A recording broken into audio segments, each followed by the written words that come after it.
सभी को नमस्कार। आज हम बात करेंगे अव्यय के बारे में। अव्यय किसे कहते हैं?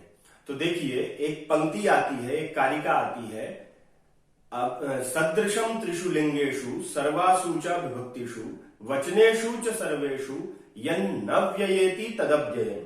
अर्थात सदृशम त्रिषु लिंगेषु, तीनों लिंगों में, इन तीनों में जो समान रूप से रहता है, जो इन तीनों में क्या रहे, एक समान रूप से रहे।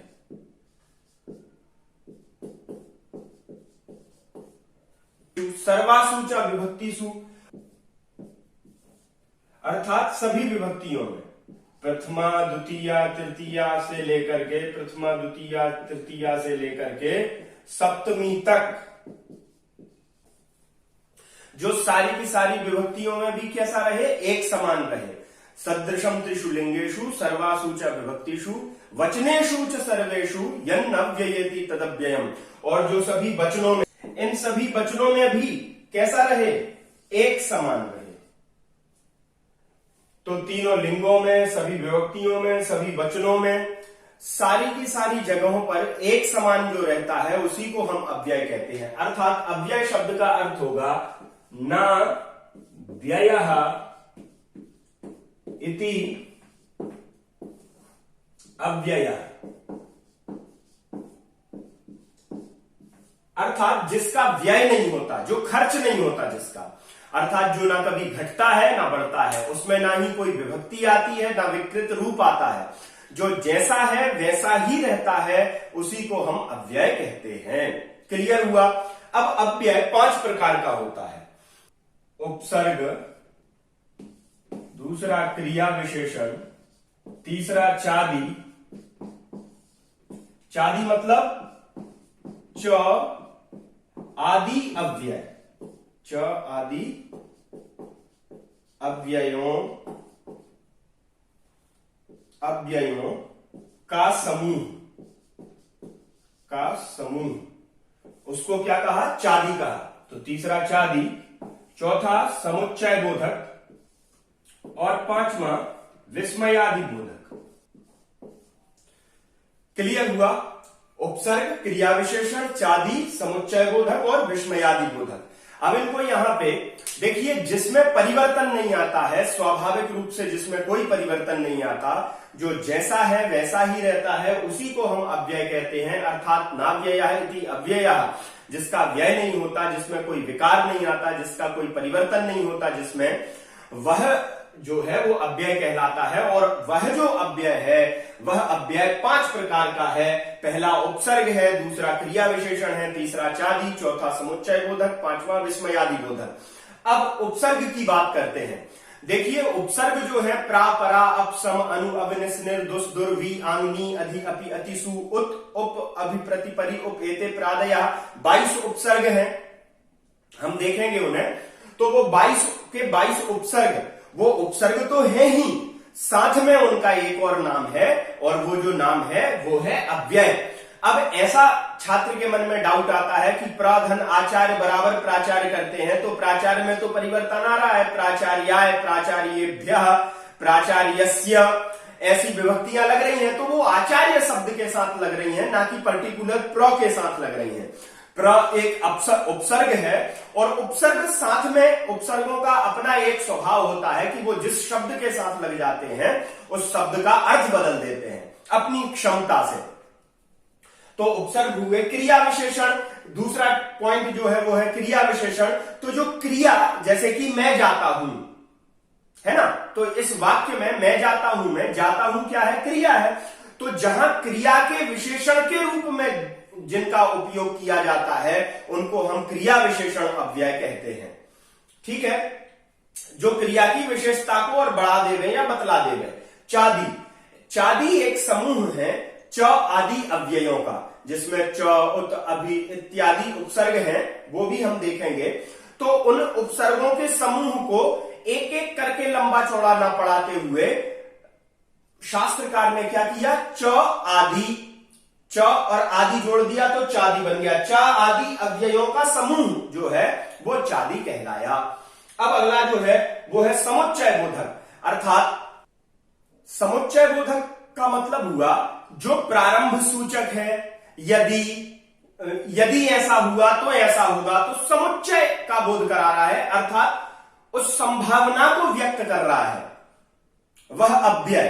तो जो अव्यय समुच्चय का बोध कराता है, किसी स्टार्टिंग का बोध कराता है, जैसे कि अथ कथा प्रारभ्यते, अब कथा प्रारंभ होती है, तो अथ जो है वो किसका सूचक है? समुच्चय बोधक है, अर्थात उस समुच्चय का, उस कथा का बोधक है वो, सूचक है वो, आरंभ सूचक शब्द है।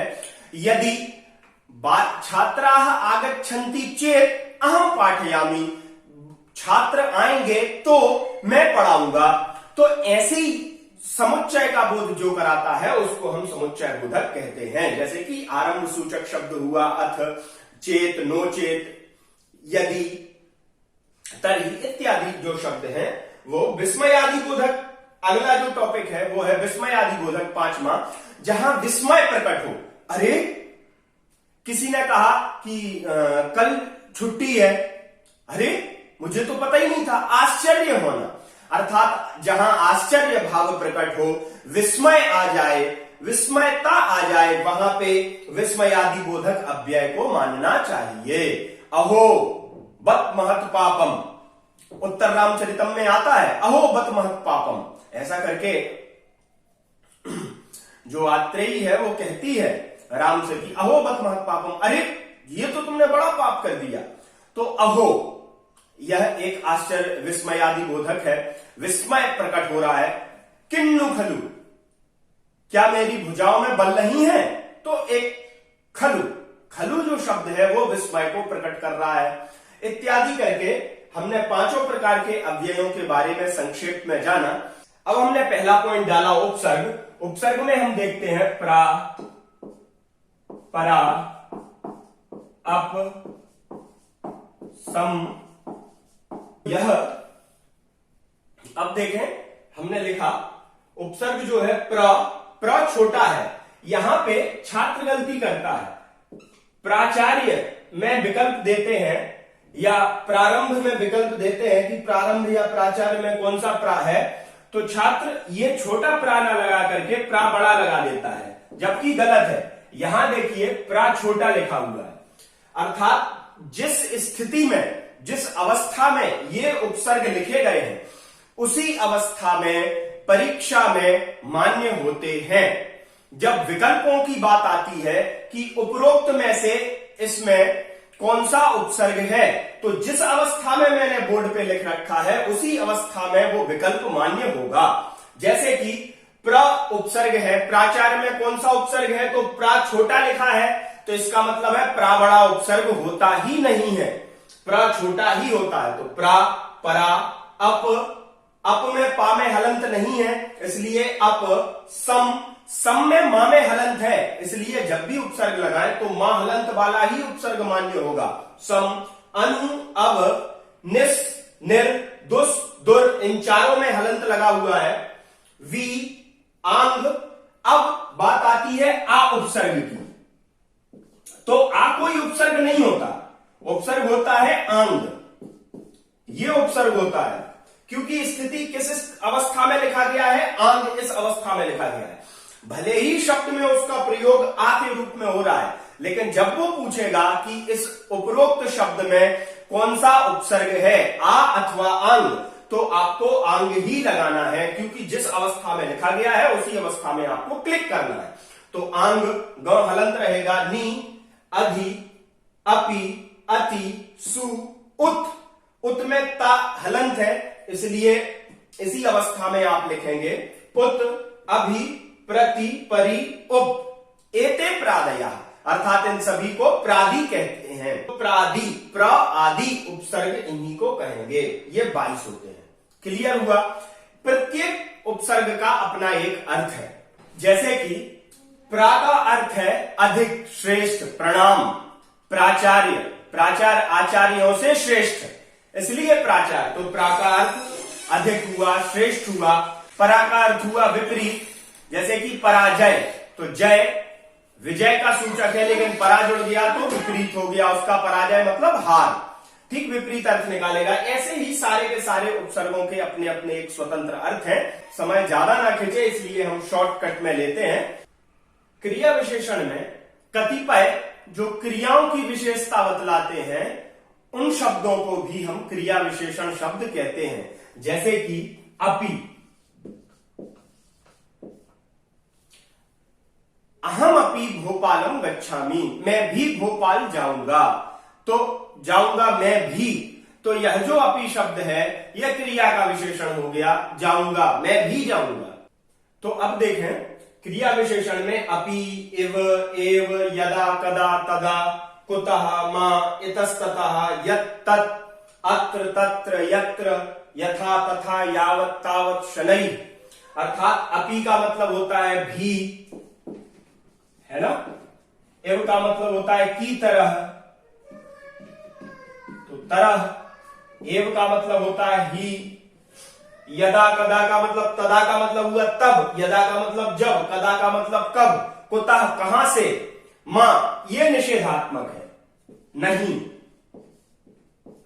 मां ब्रूहि दीनम वचा, रे रे चातक सावधान मनसा मित्रक्षणम श्रूयताम, अंबोधा गर्जन्ति केचित् विदा केचित्। तो इस प्रकार से लास्ट में कहते हैं भर्तृहरि, मां ब्रूहि दीनम वचा, अर्थात बिल्कुल नहीं बोलो, ये दीनहीन वचन तो किसी के सामने याचना करो ही मत। तो मां अर्थात नहीं, इतस्तता यहां वहां, यत् तत् जो वो, अत्र यहां, तत्र वहां, यत्र जहां, यथा तथा जैसा वैसा, यावत तावत जैसा तैसा, शनै धीरे धीरे।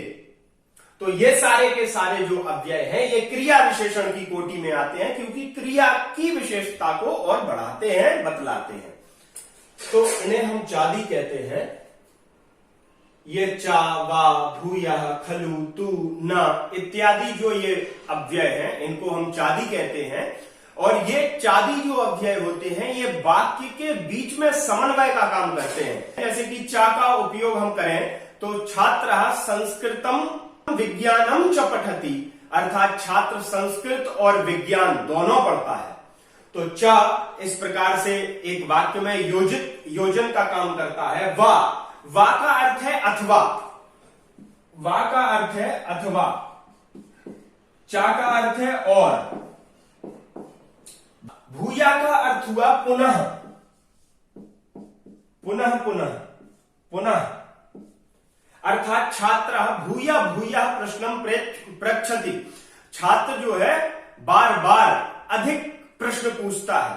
तो भूया इस प्रकार से भूया है, खलु है, तू है इत्यादि करके हम अव्ययों का प्रयोग हम चादी के माध्यम से करते हैं। अगले में हम चलते, तो अब हम देखते हैं समुच्चय बोधक, अर्थात समुच्चय का बोध जो करावे। प्रारंभ सूचक अथ जो है वो प्रारंभ सूचक है, प्रारंभ सूचक है। इसी के साथ उत, अहम विद्यालयम, अहम संस्कृतम उत विज्ञानम पठितुम इच्छामि, मैं संस्कृत या फिर विज्ञान पढ़ना चाहता हूं। चेत छात्राः आगच्छन्ति चेत अहम पाठयामि, छात्र आएंगे तो मैं पढ़ाऊंगा। तो चेत, नो चेत न पाठयामि, नहीं आएंगे तो फिर नहीं पढ़ाऊंगा। तो नोचेत ऐसे समुच्चय का बोधक, समुच्चय बोधक जो है अव्ययों का प्रयोग हम करते हैं। टॉपिक पे विस्मयादि बोधक पे, तो विस्मयादि बोधक जो है जिन अव्ययों के माध्यम से विस्मय प्रकट होता है, जैसे कि अहो, अरे ये क्या हुआ, तो अरे, हा राम, हा रघुराई, विलाप करना, प्रलाप करना, किसी विस्मय सूचक शब्द के साथ विलाप करना। तो अहो है, हा है, हरे है इत्यादि प्रकार से विस्मयादि बोधक होते हैं। तो इस प्रकार से हमने देखा अव्यय 5 प्रकार के होते हैं और 5 प्रकार के अव्ययों पर हमने प्रकाश डाला। यदि आपको वीडियो अच्छा लगा है तो कृपया लाइक करिए, सब्सक्राइब करिए और शेयर भी करिए। धन्यवाद।